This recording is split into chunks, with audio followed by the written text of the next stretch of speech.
excuse me. Oh, speak up? Okay, unless the trucks on their return trips have been sanitized, there still could be this stuff in them. And my understanding is they're only covered with a tarp. It sounds outrageous, and it really should not be happening. I believe. Members, I'm Mark Checkelbane with University of California, Berkeley Lab. I'm here with Joe Harkins, who's the project director for the Bevatron, in case you have any questions. We're very glad and appreciate that the council is looking into this, and we're happy to talk with the city about compensation.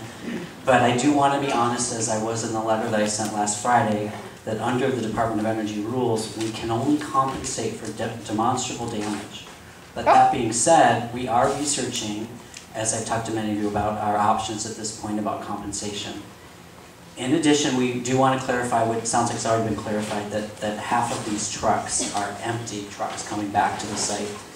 And finally, we want to point out that it is UC Berkeley Lab's belief that the 4,700 one-way truck trips, or 2,350 round trips, over this 2.5-year cycle of this project, probably only represent a small fraction of the number of truck trips that occur down University Avenue.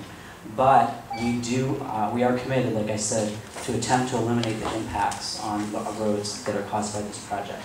Finally, I want to thank very much Councilmember Araheen and Andy Anderson for meeting with me and talking with me about this item, and we do look forward to working with you, the city manager, and his staff as we move forward on this project. Okay.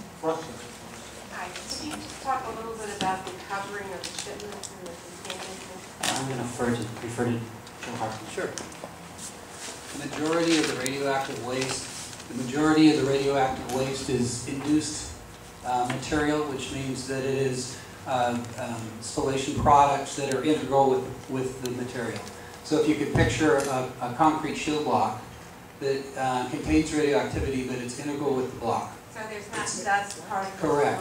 And in fact, they are swiped for any surface material to verify that they're clean of material, and if there's any surface material that is cleaned off, and any material that could aerosol is contained in sealed containers to meet DOE and DOT regulations. So when we say that, I'm sorry, when we say that we're tarping radioactive material, it would be a concrete block where the radioactivity is integral with that material that would not come off unless that block was damaged. And we are tarping all of the shipments that come from Bevatron, as we have agreed to with the city and as we have committed to in our environmental document.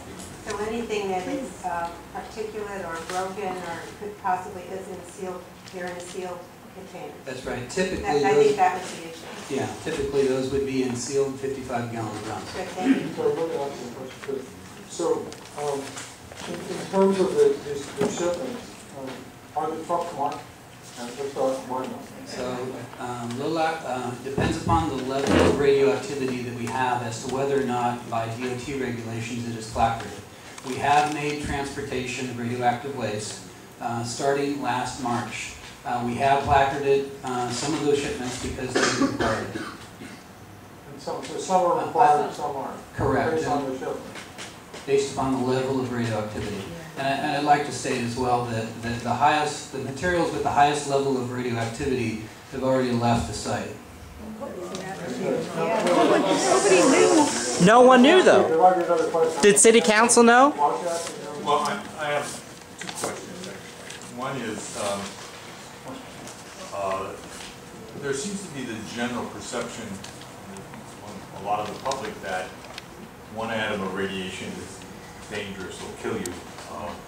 There's actually a lot of radiation in wood, carbon-14. It's how they date antique lots of objects. It's called carbon-14 dating. You look for the carbon-14 decay in wood. And so all the wood in these tables here is radioactive. Come on. Are you saying that the wood here has the same level as radiation as material from the cyclotron?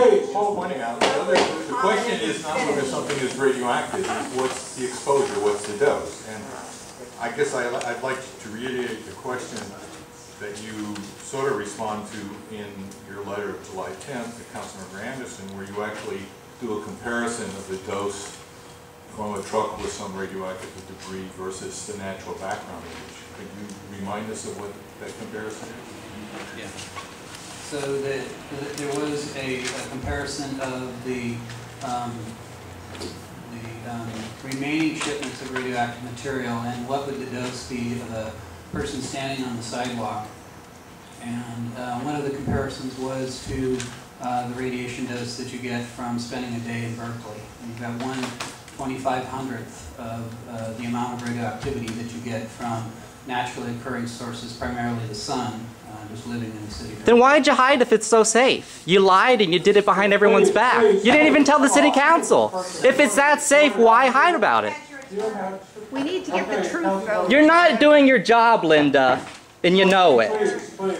If we're going to have some civility, we'll clear the house. Come on. So, Mr. Mayor, if I could, Clear the street. for the council members that weren't here then, I do want to state that we do have an agreement with the city of Berkeley on notifying the fire department along all our shipments that maintain radioactive material. And we have notified Chief Pryor about our shipments and our schedule, and we're working with her on that. Okay, Councilor Irwin. You want me to say one more public? Sorry.